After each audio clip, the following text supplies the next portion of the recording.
So you're about to launch your first store and everyone's telling you different things, right? Some people are telling you to start with a general store, test everything, right? Other people say, pick one niche and go really deep. Which one actually works? Look, I've seen this play out, to be honest, thousands of times. And I can tell you right now, the answer is very clear. Specialists, they win every single time. I know this because I've worked with founders for almost a decade now, helping them build brands that actually scale. And the ones that make it, the ones that hit 6 or even 7 figures in the first year, right, they do one thing.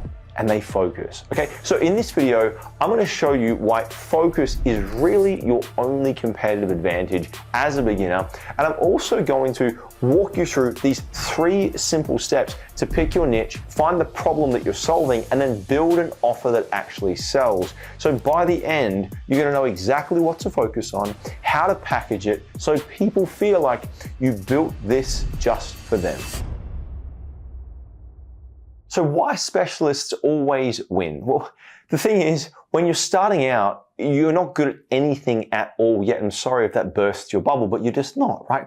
You don't know how to write good ad copy. You might spin some stuff up from ChatGPT. You don't know how to build high converting product pages.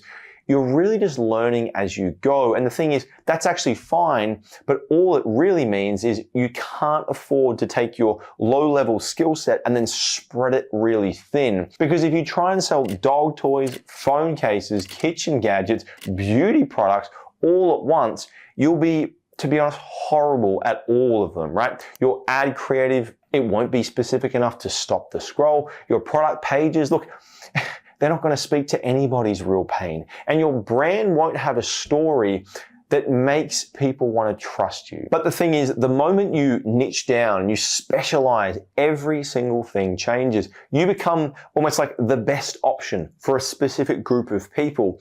I like to think of it more like an Olympic athlete. Like imagine this, if you tried to train for every sport, like imagine if you tried to train for swimming, running, gymnastics, weightlifting, geez, I'd hazard a guess to think that you'd be maybe okay at 1 or 2 of them, but you would never win a gold medal, okay? Because the person who spent the last 40, 30, 20 years mastering just one sport of high jump or weightlifting, they will destroy you every time. And business works exactly the same. When you take all of your time and energy and you point it all in one direction, you have a shot at actually getting good at it and getting good at it pretty quick. And that's your real advantage as a beginner. Because right now, I'm assuming if you're not yet started, time is probably your greatest resource. But the value of that time is really quite low because your skills aren't there yet, okay? So you need to deploy that time that you have as strategically as possible, which means one product, one customer, one promise, one platform. When you do that, you learn faster, you iterate quicker, and you start seeing results that actually matter.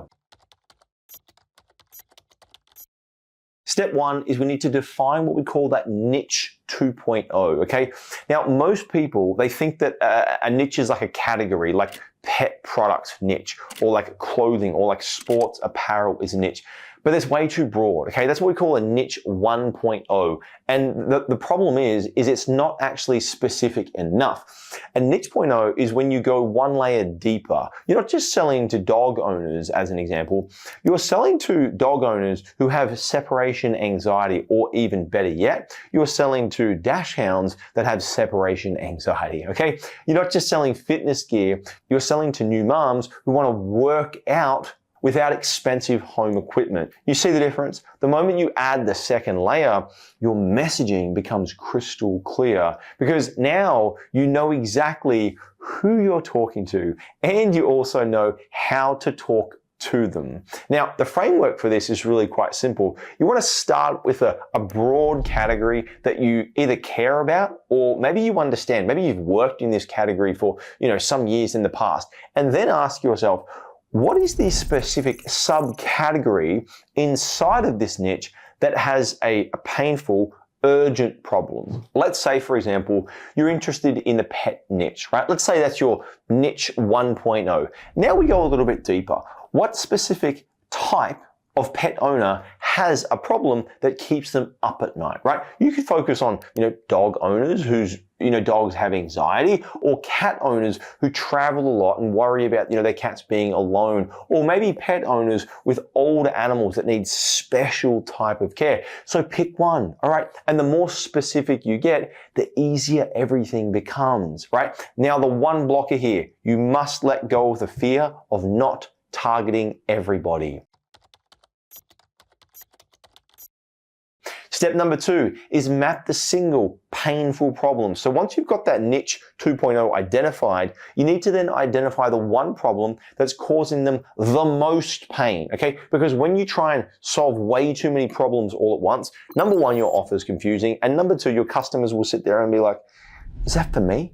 But when you laser in on one specific point, people immediately know whether or not the product is for them. Marketing, you see, is a disqualification game. And here's the framework on how to do it. Go to where your customers are, right? This looks like this: reading Amazon reviews of similar products, scrolling through Reddit forums and finding out what people are saying, Facebook groups that specifically talk about that exact product. Look for the complaints that show up over and over and over again. Let's stick with the dog anxiety example. If you dig into the reviews of calming products, you'll see these same frustrations, right? My dog destroys the furniture when I leave. They bark nonstop and the neighbors always complain. So that's the problem then. Dogs with separation anxiety who can't calm down after they're left alone, right? It's stressing out the owner. It's causing destruction in the house.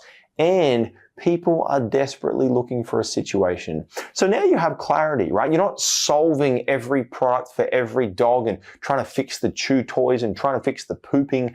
You're solving this one problem for one specific type of dog.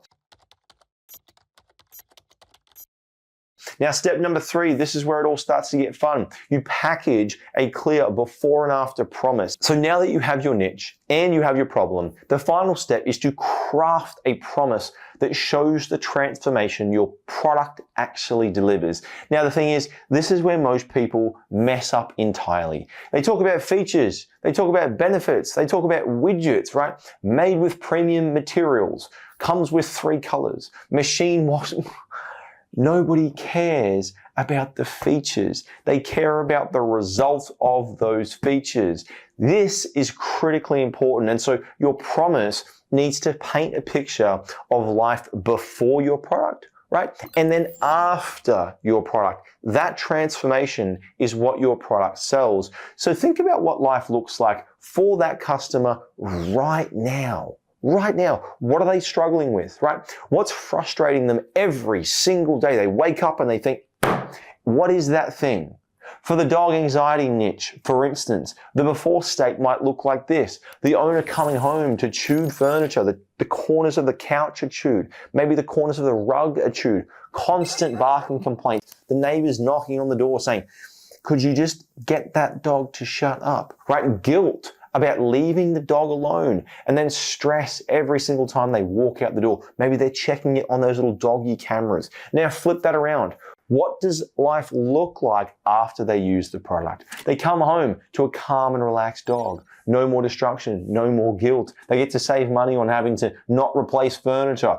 They can now leave the house without worrying, knowing that their dog feels safe and comfortable. That is your promise. You're not selling a dog bed, right? You're selling peace of mind. You're selling hope that the future is going to be better than what it is right now because of the use of this product. You're selling relief of knowing the dog is going to be okay when you are gone. Dog owners with anxious dogs, they're already searching for solutions. They're already trying to calm down their dogs with treats, watching training videos, spending money on different products, right? No one just sits there and goes, he's anxious or she's anxious, it'll be right. So the demand is already there. You're not trying to convince people to be a good dog owner, right? They're out there trying to solve the problem. All you're doing is showing up with a solution to a problem that they're desperately trying to solve right now. And you see, that's the difference between a product that struggles to get off the ground and one that almost sells itself. Now, here's how all of this comes together. Your 2.0 niche is dog owners that have separation anxiety when they leave the house. Your single painful problem is dogs that can't calm down when they're left alone, causing stress, destruction around the home, and a lot of anxiety for the owner. And the promise is a calming dog bed that helps anxious dogs feel safe, sleep peacefully, so that owners can leave home without worry or concern. You see, that's a complete offer. It's very specific. It solves only one problem, and it solves a problem for one particular person. It promises clear transformation in terms of where that person is going to end up, the promised land, right? Now compare that to a general pet store that sells dog beds, cat toys, leashes, food bowls, and grooming supplies. Who is that store even for? What problem does that business even solve, right? There's no focus, there's no story, there's no reason for someone to choose that brand over Amazon, for example. And that's exactly why general stores will always fail compared to specialist stores. But the Anxiety Dog Bed brand, it's crystal clear. It's for one person with one problem, and it promises a very specific result. And that's why it wins. There's one more thing that can give you even more of an edge in this equation, and it's personal experience. If you've personally dealt with the problem that your product solves in your own personal life, you have something that no competitor can copy, which is your story, all right? It's your authority, and you understand the pain at the level that makes your marketing 10 times more effective. I worked with a client, and her name's Amanda, right? And she was constantly juggling way too many items as she was going to work, right? This corporate building, phones, wallets, keys, lunch, snacks, her backpack, her laptop. And she was tired of everything dropping on the way to work, right? In addition to that, all of these bags, they look pretty ugly, right? So what she did is she created a compact, organized bag that solved this entire problem, right? And because she'd actually lived in that specific frustration herself, her marketing was very specific. She knew exactly what to say. She knew exactly how to say it. She knew exactly which features the customers actually cared about. Her customers also trusted her instantly because they could tell it wasn't just another person trying to push a product. It was a solution built by somebody who actually understood the problem that they were having. And so that's the power there of having this personal experience, this lived experience. If you can weave that into these top 3 characteristics, it turns your product from a commodity, right, into something that people immediately connect with emotionally. So here's what you really need to remember. Specialists, they beat generalists every single time. And not because they have more resources, not because they have more focus, but because their focus and the resources they do have is on one thing. And because it's on one thing, they can do it better than anybody else. If you're just starting out, you certainly don't have the luxury of being a generalist. You need a competitive advantage, and the only way to cut through is specialization. So pick your first niche 2.0 and then go one layer deeper than the obvious category. Don't just stay there at level 1, all right? Second is to identify the most painful problem that niche is facing. And then third and finally is to craft a promise that shows a clear before and after situation based on the product that you deliver to that person. If this video helped you, look, make sure you subscribe for more content like this. And if you're serious about building a real e-commerce business, I'll be dropping more videos on validation, scaling, and how to actually create offers that truly convert in this hyper-competitive landscape. I'll see you on the next one.